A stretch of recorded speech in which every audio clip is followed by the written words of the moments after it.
좋은 계절이 왔습니다. 5월달. 꽃이 핀 걸 보셨습니까?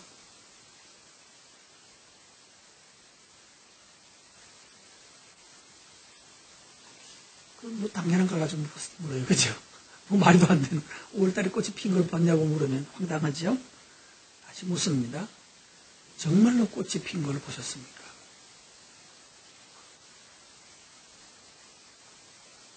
꽃을 자세히 가서 관찰해 본 적이 있습니까? 그냥 저 꽃이 야 저도 꽃 많이 피웠네.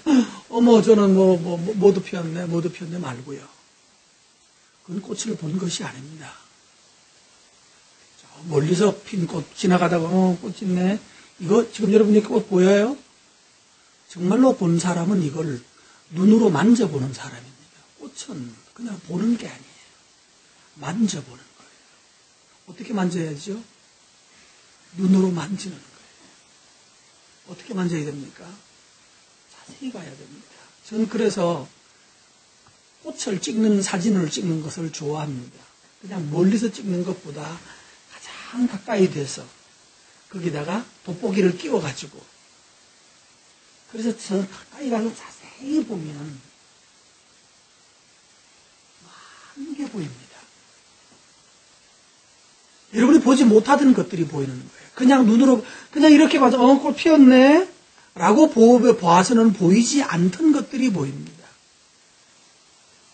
꽃은 그래서 그냥 이렇게 슬쩍 꽃 피었네. 어머 꽃이 이쁘네. 아 색깔이 뭐 저러지? 저 색깔 좋네. 뭐 이런 정도가 아니라 꽃은 가서 눈으로 아주 하나하나 만지고 그리고 다듬고 또 다듬고 다듬는 것. 그걸 가지고 꽃을 경험했다라고 하는 것입니다. 다시 묻겠습니다. 꽃을 눈으로 만져보셨습니까? 자신 있게 말씀하실 분은 손 들어주시든지 아멘 하시든지 해보세요. 나는 꽃을 눈으로 만져봤다. 우리 두 사람이 아멘을 했습니다. 두 사람은 여자로 인정해드립니다. 남자들은요. 남자한테 꽃은 뭐 자기 아내밖에 없죠? 그것도 좋은 일입니다만은 자연 세계 속에서 하나님이 만든 것에 아름다운 것을 자세히 볼 수 있는 눈이 있기를 바랍니다. 5월은 그래서 자세히 보는 사람에게 보이는 게 꽃입니다. 그냥 대충 보는 사람은 꽃인지 뭔지 구분이 안 됩니다. 자세히 살피고 마음을 열어서 살피면 꽃이 때로는 말을 하기도 하고 꽃이 지혜를 말하기도 하고 꽃이 나를 기쁘게도 나를 부끄럽게도 합니다. 그래서 꽃은 가지고 있는 것은 꽃은 바로 우리를 지혜롭게 해주는 직접적인 도구입니다. 그리고 꽃이 다 지고 난 나무가지 속에 나무 속에서 피어나는 나뭇잎을 보면서 가을에는 떨어지는 나뭇잎을 보면서 떨어져서 뒹굴고 썩어가고 있는 나뭇잎을 자세히 보면서 너 속에도 꽃이 있구나라고 하는 것을 볼 수 있는 사람이 지혜로운 사람입니다. 이와 같이 우리가 가장 한심하게 버리는 것 중에 하나가 그 수다히 피고 지는 꽃을 우리는 눈으로 만지지 못하고 그저 지나치듯이 너무나 귀하고 너무나 아름다운 꽃들을 가득가득 가지고 있으면서도 단 한 번도 자세하게 예쁘게 보지 못하고 그저 거기 있겠거니 그 꽃이 있겠거니 하고 지나가는 것 중에 하나가 가정이라는 것입니다. 그냥 내가 들어가서 잠잘 집이 있고 밥 먹을 집이 있으면 우린 집이 우리 집이라고 이렇게 말을 해요. 그래서 우리 집인 사람도 있고 어떤 사람은 자세히 살피고 살폈더니 너무너무 아름답고 너무 귀하고 너무 특별하고 너무너무 놀라워서 경탄에 맞지 않는 경탄할 수밖에 없는 그것 또한 역시 가정입니다. 오늘 시편 127편에 이렇게 설명합니다. 여호와께서 집을 세우지 아니하시면, 여호와께서 집을 세우지 아니하시면 세우는 자의 수고가 어떠하다? 헛되다. 여기서 말하는 집이라고 하는 것은 하우스입니다. 바이트, 히브리어로는 바이트라고 하는 집입니다. 그래서 예전에도 설명한 적이 있죠. 뭐 간첩들이 오거나 하면, 무장공비들이 내려오거나 등등 하면 비트를 만든다는 얘기 들으셨죠? 특전사라 뭐 이런 사람들을 보면 산에다가 위는 그냥 그대로 아무 흔적 없는데, 나뭇잎도 있고 다 있는데 땅속으로 구멍을 파가지고 그 속에서 일주일씩 숨어서 지내는 거예요. 밤 되면 살짝이 몰래 나와가지고 뭐 쥐도 잡고 토끼도 잡아가지고 먹고, 먹은 흔적도 없고 사람이 있는 흔적도 없이 싹 숨어서 또 있는 그걸 가지고 비트를 판다, 그렇게 말합니다. 그 비트란 단어가 뭔가 하면 이스라엘 사람들의 말로, 히브리 말로 바이트, 이 집이란 뜻입니다. 그래서 이 비트를 만드는, 집을 만드는데, 우리들이 사는 집을 가지고 이 집이라고 그래요. 집, 이 하우스. 근데 이상하게요, 집은 누가 세워준다고요? 여호와께서 집을 세우지 않으면이라고 말을 합니다. 근데 우리는 뭘 세우려고 하는가 하면, 집은 하나님이 세워주시는 건데, 하나님이 세워주셔야 되는데, 우리는 뭐 하려고 하는가 하면, 내가 집을 세우겠다라고 자꾸 노력을 해요. 이 집이라고 하는 것은 건물로서의 집이 아니라 우리의 피난할 수 있는 피난처, 우리 몸을 보호할 수 있는 보호처, 내 몸을 지켜주고 우리 가정을, 우리를 지켜주고 우리 자녀들을 지켜줄 수 있는, 도둑으로부터, 추위로부터, 냉수들로부터 지켜줄 수 있는 그 집을 가지고 집이라고 하는데, 이 보호는, 우리 집을 지켜주고 보호해주는 것은 건물이 아니고 하나님이 지켜주셔야 한다는 말이에요.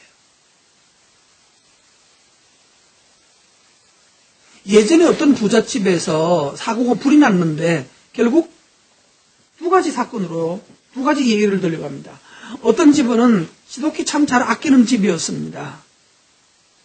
그 집 주인이 겨울에 춥다고 모든 창 있잖아요, 창문, 모든 바람 들어오는 모든 구멍을 완벽하게 비닐로 이중으로 완벽하게 쫙 막았어요. 어떻게 됐을까요? 그러다가 어느 날 안에 있는 사람들 다 질식해 죽었어요. 진짜 사건이에요. 침입한 흔적도 없고 죽기는 죽었는데 보니까 무엇 때문인가? 결국 부검을 했더니만은 탄소, 일산화탄소 질식사예요. 가난한 집도 아니었는데. 또 한 집은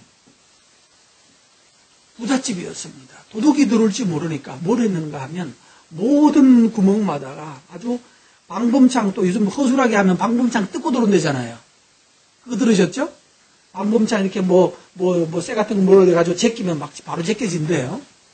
그래서 방범창 뜯고 들어올까봐 방범창 못 뚫고 들어오도록 철저하고 완벽하게 땜질까지 해가, 이렇게 용접까지 쫙 해가지고 절대로 못 뜯도록 해서.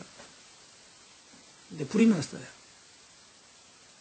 아마 입구로 나오는 구멍을 그쪽으로 나올 수가 없는 형편이 되어서 결국 불이 났는데 그것 때문에 탈출할 구멍이 하나도 없었던 거예요.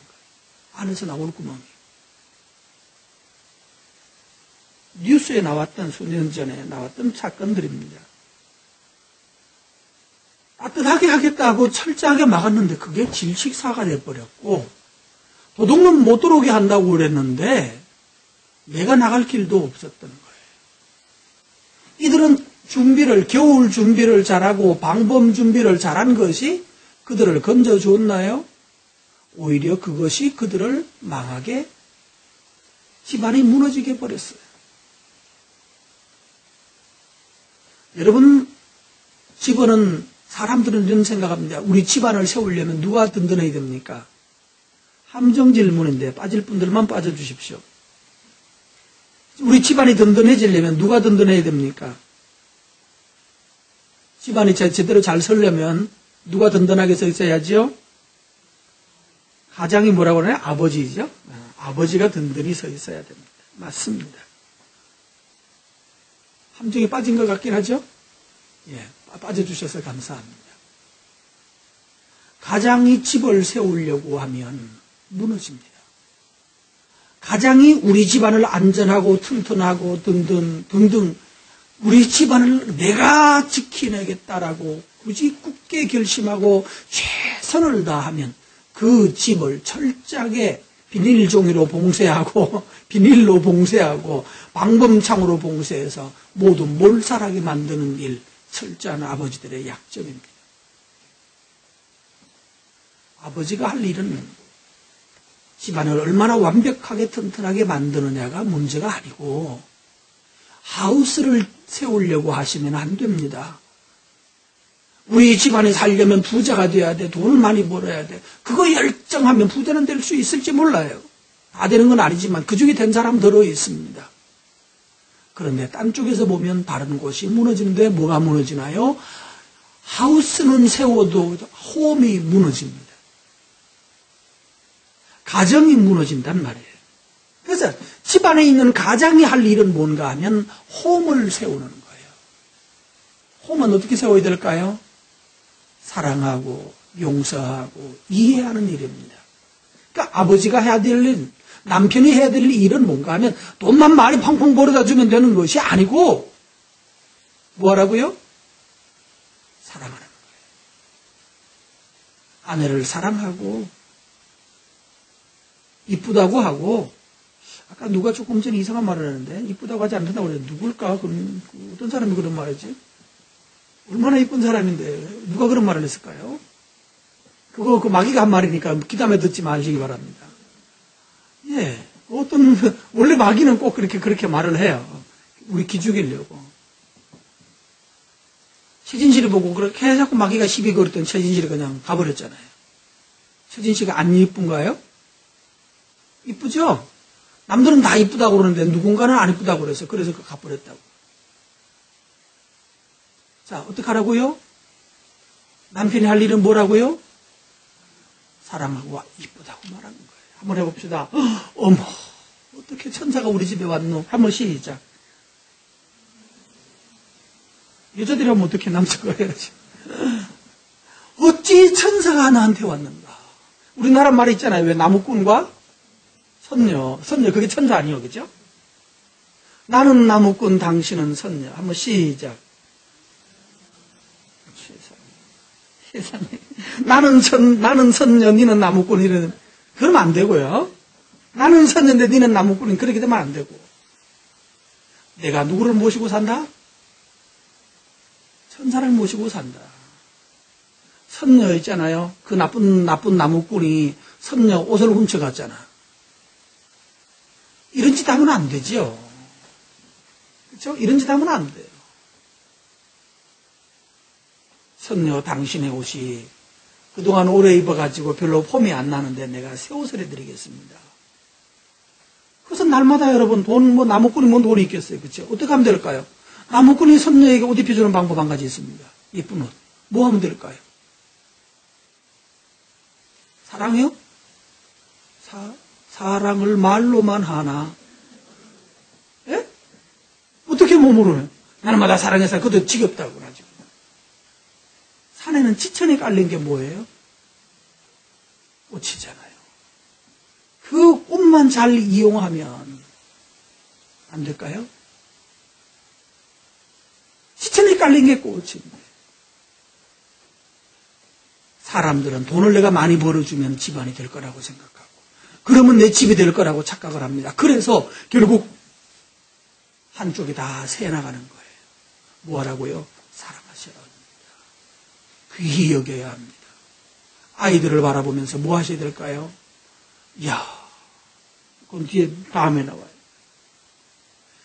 근데 내가 사랑하고 용서하고 예뻐하고 즐거워하면 그러면 뭐가 세워지는가 하면 집이 점점 세워져 갑니다.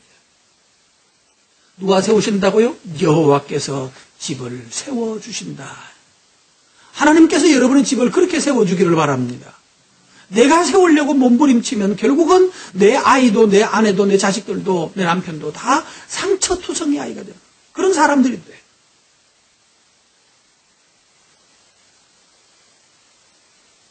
여호와께서 집을 세우지 않으면 세우는 자의 수고가 헛되고, 이 헛되다는 말이 뭔가 하면 이 공허하다는 뜻이에요.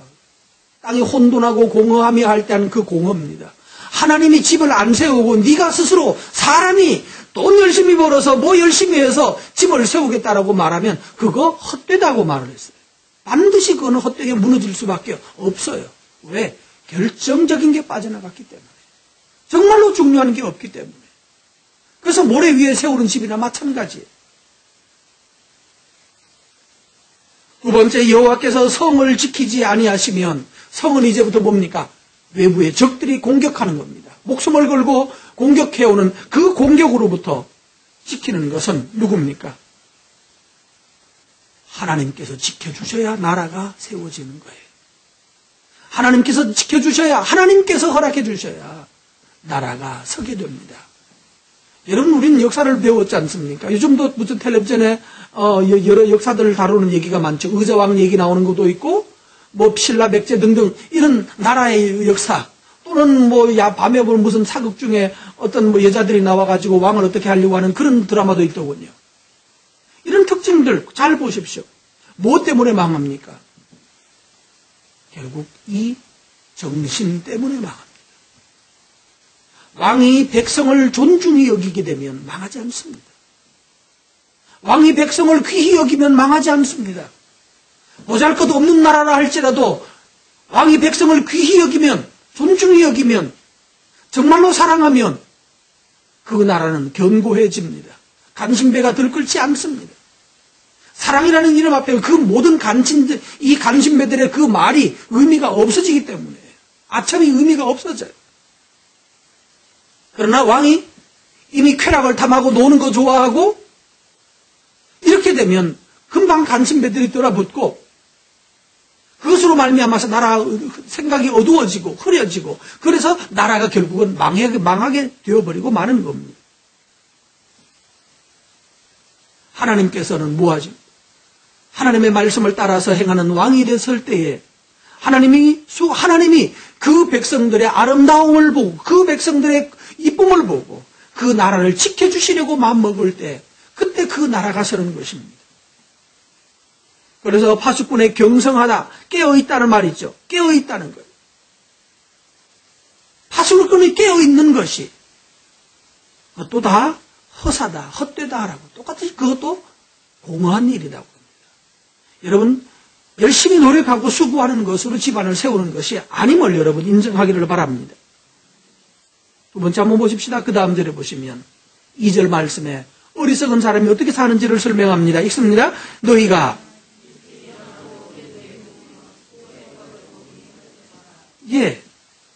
여기요. 일찍 일어나고 늦게 눕고, 일찍 일어나서 늦게 자고, 수고의 떡을 먹고, 그것도 다 헛되대요. 결국 내가 집을 세우겠다라고 열망하면 헛된 일, 그러니까 밑 빠진 독에 물 붓는 일들을 계속하는 거예요. 그리고 밑 빠졌네 라고 하고 알고 나면 그때는 이미 몸도 마음도 병들어서 더 이상 돌아올 수 없는 길을 가는 겁니다. 그래서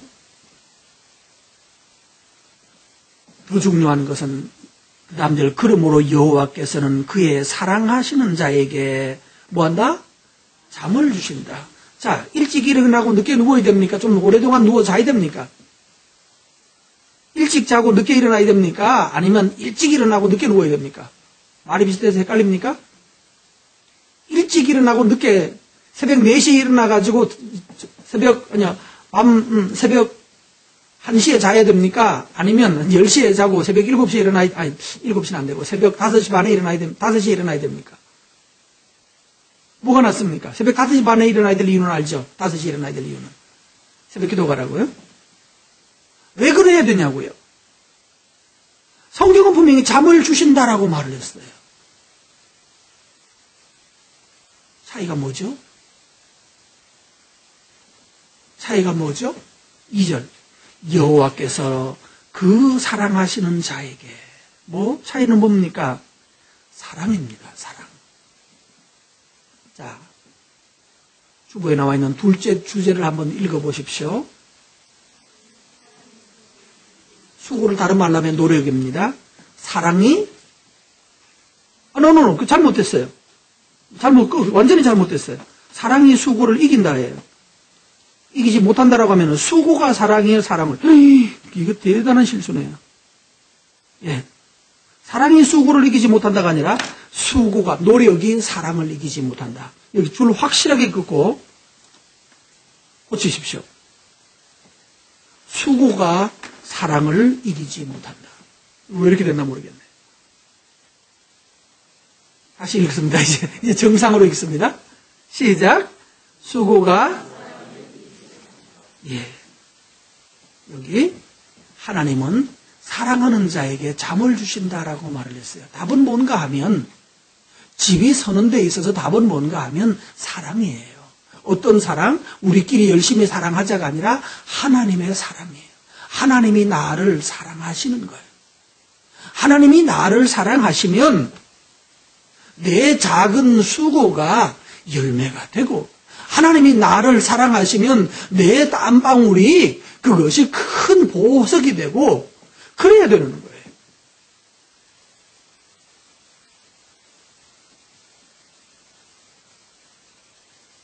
여러분 우리가 너무 쏘고 있는 것이 그거예요. 우리는 세상에서 많은 얘기들을 들었습니다. 요즘 텔레비전에 주일날 하는 것 같던데요. 주일날 있는 강연 100인가? 금요일날 하나요? 뭐 강연 100%인가 하여튼 뭐 강사들이 여러 종류의 강사들이 나와서 인생 승리한 얘기를 뭐 한 몇 사람이 나와서 얘기하는 걸 제가 한두 번 본 적이 있습니다. 감동적이죠? 감동적이었습니다. 제가 본 것은 소경이 산에 등산한다고 소경이 매일 등산을 하시는 분도 계셨고 또 언젠가 본 거에서는 팔 한쪽밖에 없는 사람이 수영을 해가지고 하는 걸 본 적이 있고요. 팔 하나만 남아있고 다리 두 쪽 날아가 6살 땐가 기차에서 떨어져가지고 다리 두 쪽 날아가고 팔 한쪽 날아가고 그래서 팔 정상적으로는 이거 한 개만 가지고 있는데 이 사람이 수영을 하고 그 사람이 의족을 거기 나와가지고 자기 어린 시절 그러면서 하는 얘기를 들었습니다. 이야, 감동적이었습니다.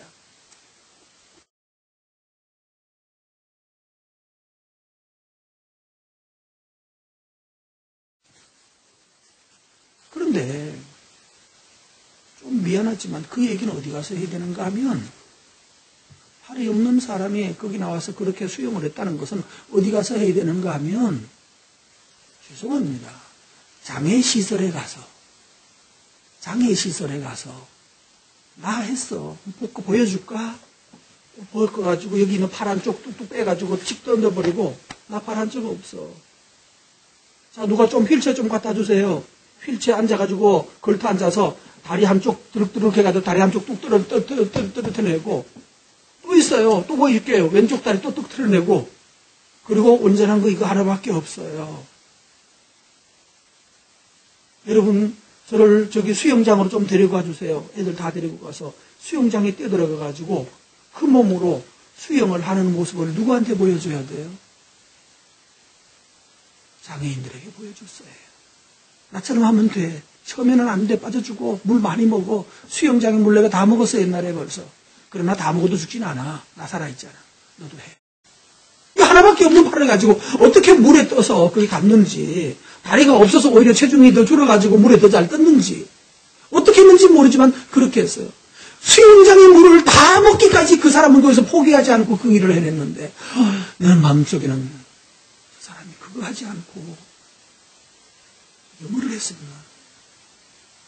저 사람이 저거 하지 않고 중국어를 했으면 저 사람이 저걸 하지 않고 어느 무슨 다른 성공을 했더라면 그 효과는 어땠을까? 우리 미국의 그 훌륭한 IT 아저씨 있잖아요. 완전히 몸이 장애돼서 그냥 스스로는 아무것도 움직이지 못하는 손가락만 움직인다든가요? 그런데 다른 기능이 정지되면서 반대로 머리는 기가 막히게 밝아졌거든. 근데 그 머리를 가지고 천재적인 창작을 만들어내서 할 수 있었는데 저 사람은 그 에너지를 물만 먹느라고 시간 다 보냈구나. 소경이 굳이 산에 올라가가지고, 죄송합니다. 그분들한테 욕하자는 뜻은 아닙니다. 우리가 지혜를 얻자는 얘기예요. 그분은 그나마 훌륭한 거예요. 안 하고 그냥 누워서 빈둥거리다 죽는 장애자도 더 많으니까. 정말 안타까운 것은 소경이 산을 매일 올라가면서 더듬어서 그거 하느라고 보내는 그 시간을 러닝머신에서 손잡고 뛰어가지고 몸 체력은 단련하고, 두 번째, 그 단련한 체력 가지고 머리를 쓰거나 가지고 있는 건 있잖아요. 머리를 가지고 있고, 또 아니면 그 사람이 또 다른 기능이 있을 거 아니에요. 걷는 기능 말고라도. 또 코가 발달했든지 귀가 발달했든지 뭔가 발달된 기능을 하나 찾아내서 그걸로 전문적인 일을 했더라면 수익을 올리는데도 상당히 효과적이지 않았을까.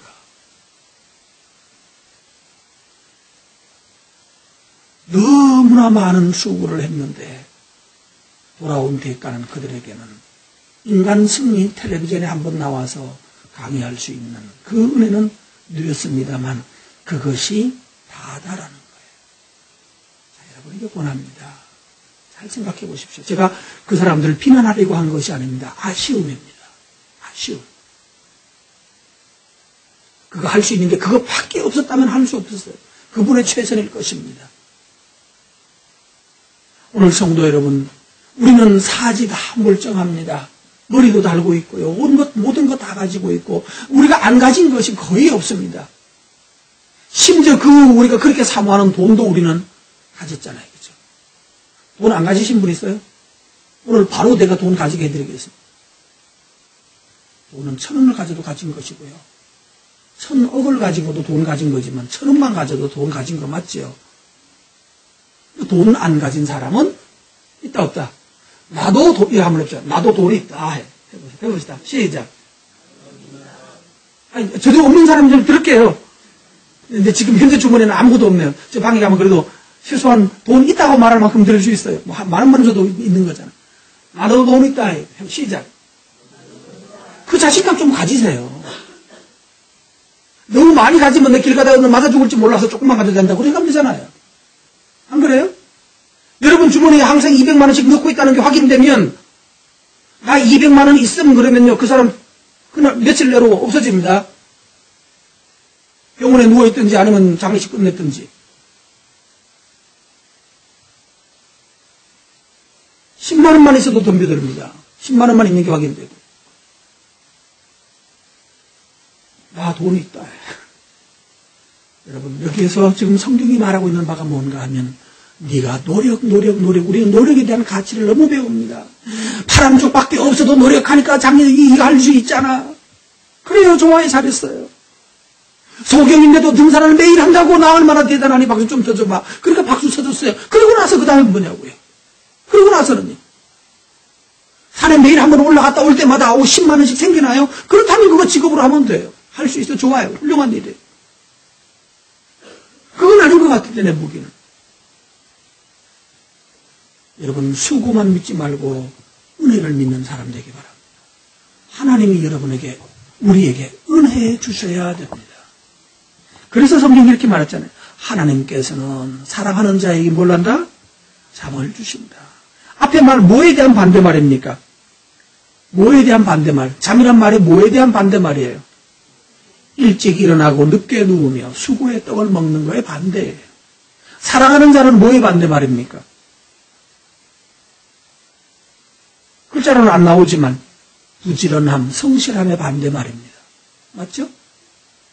일찍 일어나고 늦게 눕고 수고해서 떡 먹는 거. 이 성실 노력의 반대말은 사랑입니다. 하나님이 사랑하시는 자, 수고만 믿지 말고 하나님의 사랑받는 것을 선택하기를 바랍니다. 이걸 가지고 팔자라고 말합니다. 팔자. 별거 아닌데 생긴 것도 나보다 더 잘 못생겼고 공부도 나보다 더 못하는데 어떤 사람은 부자인 아버지를 만나가지고 팔자가 더 좋은 사람이 있죠. 그게 뭐예요? 부자 아버지를 만나서 잘 나가는 아들. 그게 뭐예요? 그게 팔자잖아요. 그죠? 팔자. 좋게, 좀 은혜스럽게 말하면 은혜라고 말하고. 부모를 잘 만나서, 맞아요. 부모. 그게 바로 팔자예요. 다시 말합니다. 여러분의 아버지는 못난 아버지인가요? 우리 하늘 아버지는 그렇게 못난 분은 아닙니다. 하나님에게 사랑받는 것을 여러분 사랑받는 자가 되기를 바랍니다. 하나님에게 은총을 받은 자요.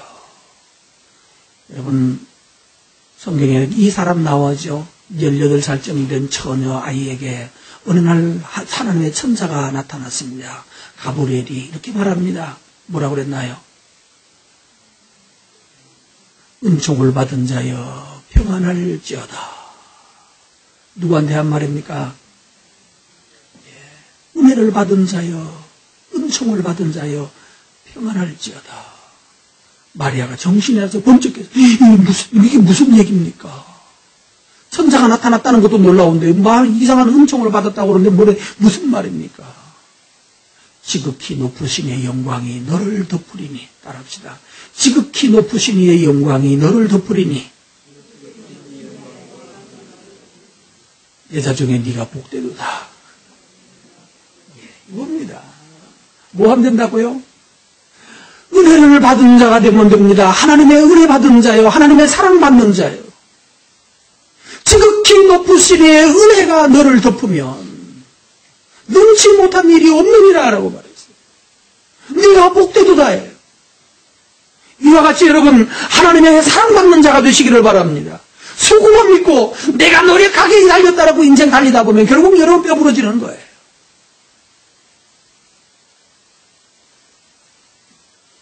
노력의 힘만 붙들고 살지 아니하고 노력하시긴 해야 되겠죠. 씨는 뿌려야 됩니다만 그러나 그것이 나를 살린다라고 믿지 않고 하나님에게 은총받는 것을 누릴 수 있기를 바랍니다.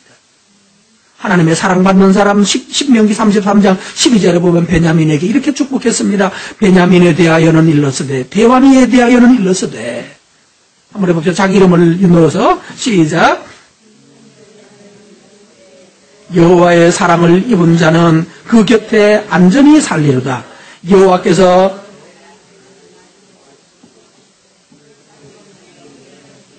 자, 그 글을 다 여기요. 제일 첫째는 제일 위에 나오는 그 곁에라고 할 때 그 곁에는 하나님 곁이니까 그거는 빼고는 다 자기 이름을 넣습니다. 베냐민에 대하여는부터 시작해서 시작. 대환에 대하여서는 일러스되 여호와의 사랑을 입은 자는 하나님 곁에 안전히 살리로다.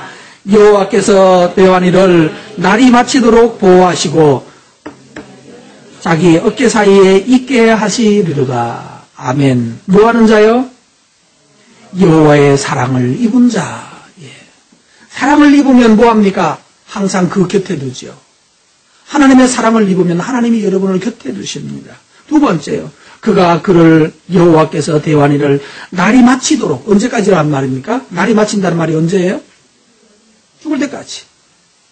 죽을 때까지 뭐 하시고? 보호하시고 그를 자기 어깨 사이에 있게 하시리라. 이걸 가지고 우리나라에서 뭐 합니까? 어떻게 하는 거죠? 여기 어깨 사이에 있는 거. 이거잖아요. 이렇게. 뭔지 모르겠어요? 목마 태운다는 거예요. 하나님께서 사랑하는 자를 목마 태워서 하나님의 사랑을 입은 자가 뼈 빠지게 손톱이 다 닳도록 분골 쇄신하도록 뼈가 가루가 되도록 노력하는 것보다 낫습니다. 노력으로 사는 사람은 일찍 일어나고 늦게 눕고 수고의 떡을 먹고 여러분 떡을 먹는 게 항상 수고의 떡을 먹으면 피곤합니다.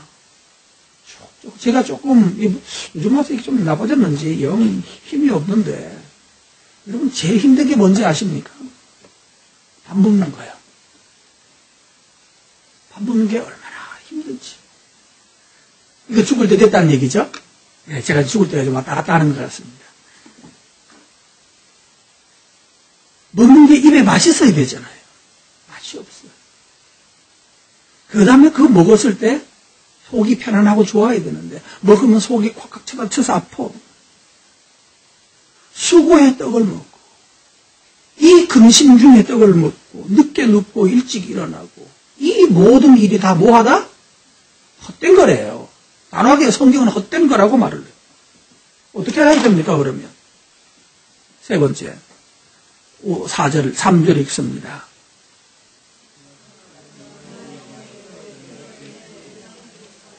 예.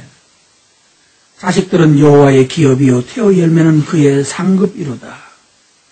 저번 127편 제일 위에 127 옆에 붙어 있는 갈로 있는 글자 한번 읽어보실까요? 누가의 시? 예, 솔로몬이 만든 노래고 솔로몬의 시편이고 두 번째 뭐 할 때 하는 시다? 무슨 뜻일까요? 성전에 예배하러 교회에 갈 때에 이 사람들이 부르는 시예요.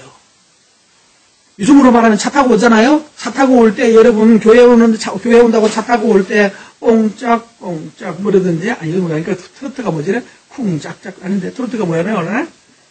뽕짝이 트로트는 아닌데 그러니까 뭐 이런 노래 듣고 오는 사람이 곤란합니다. 교회에 올라올 때 성전에 올라가면서 자식들이 다 같이 걸어가잖아요. 걸어가면서 이렇게 말하는 거예요. 이렇게 아버지가 앞에서 여호와께서 집을 세우지 아니하시면 세우는 자의 수고가 헛되며 그러면 또 애들은 따라가서 여호와께서 뭐죠? 성을 지키지 아니하시면 파주꾼에 깨어있음이 헛되도다. 파주꾼에 깨어있음이 아니라 경성함 아니냐? 틀렸다. 감점 1점. 그래서 다 하면 우리가 오늘 완벽하게 하면 올라가서 아빠가 피자 사준다. 뭐 이렇게 하는 거예요. 이러면서 아이들은 자식들과 함께 가족들이 걸어 올라가면서 성경을 주거니 받거니 하는 거예요. 그러면서 뭐 하는 거예요? 아이들이 이 말씀을 뭐 하도록? 외우도록. 예인이 너 나와. 잠깐 써볼래? 아까 이거 한 거 기억나니? 기억나지? 한번 해볼까? 자, 답아.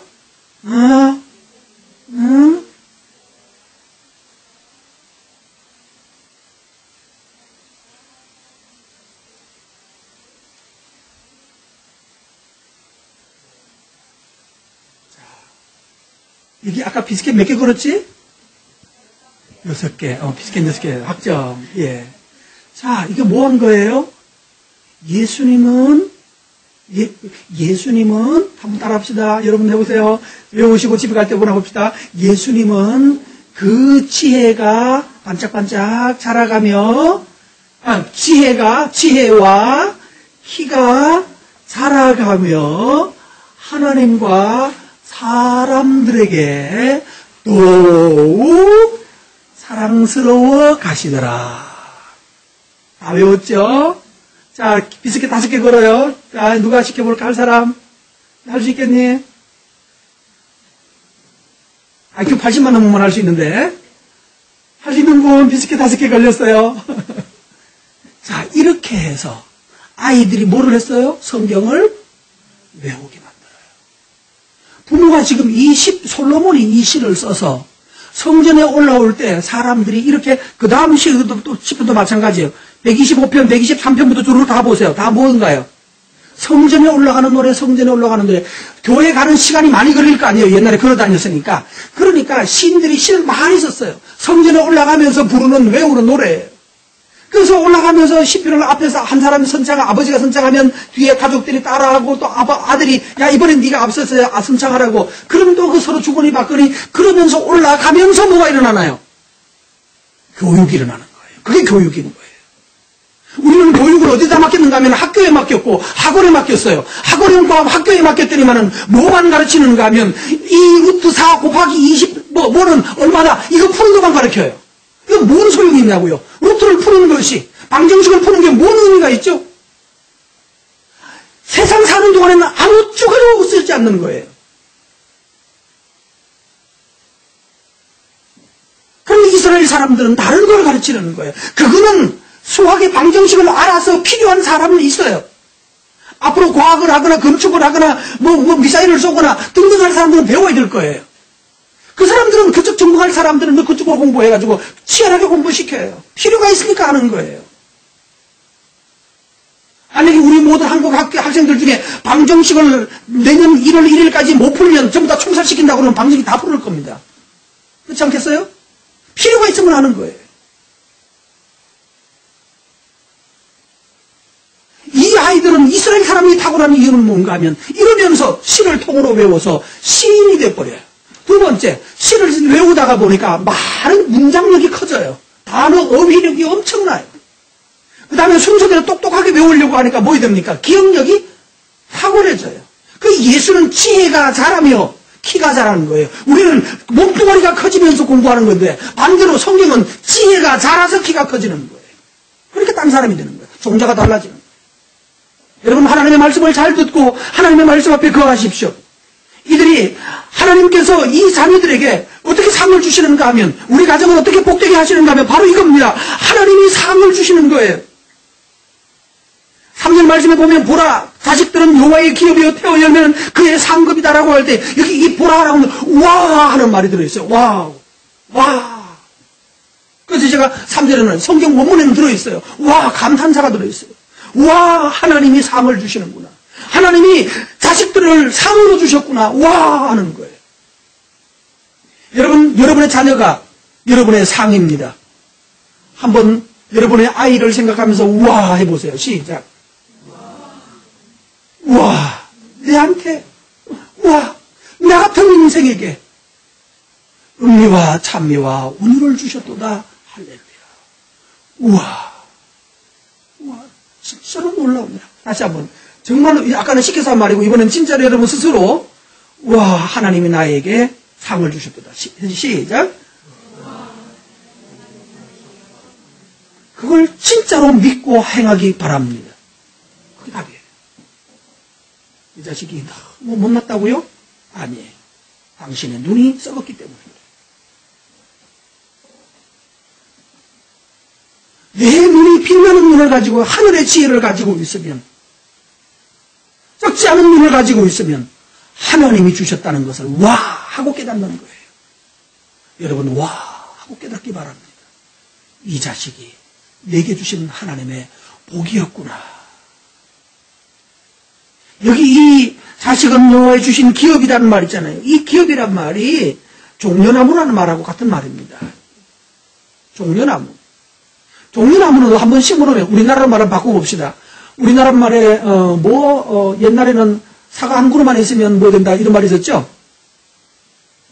예? 예. 하수원하는 사람이 사과나무를 심어놓으면 어떻게 됩니까? 그 사과나무 한 그루가 뭘 해내나요? 자식은 종려나무래요. 이 자식을 내가 지금 심어놓으면요. 그래서 이 자식이, 이 종려나무가 자라면, 이 종려나무가 자라고 나면, 그 다음에는요, 어떤 일이 벌어지죠? 해마다 종려가 떨어져요. 열매가 맺혀요. 그 열매를 해마다 누리는 거예요. 여러분의 자식은 여러분에게 해마다 열매를 가져다 줄 것입니다. 지금 열매가 없다고요? 아우, 저놈의 자식, 머리가 시끈시끈, 그래서 무자식 상팔자란 말이 맞아. 라고 하시는 분들 오늘 회개하기 바랍니다. 회개합니다. 아멘. 확실하게 아멘 해요. 회개할 때는. 회개는 크게 해야 되는 거예요. 아니에요. 하나님께서 내게 상을 주셨어요. 지금 아직 열매를 못 맺힐지라도 이 자식이 자라서 나에게 큰 열매를 갖다 줄 것을 믿고 하나님 앞에 기도하고, 아직 잘 못 자라고 정말 내 마음대로 잘 안 자라지거든. 기도로 축복하십시오. 너는 어찌 이렇게 못났니 그러지 말고 하나님이 너를 축복하실 것을 나를 믿는다. 너는 지금은 나를 속썩이는 자식이라고 생각하지만 너는 속썩이는 게 아니다. 네가 자라느라고 진통할 뿐이다.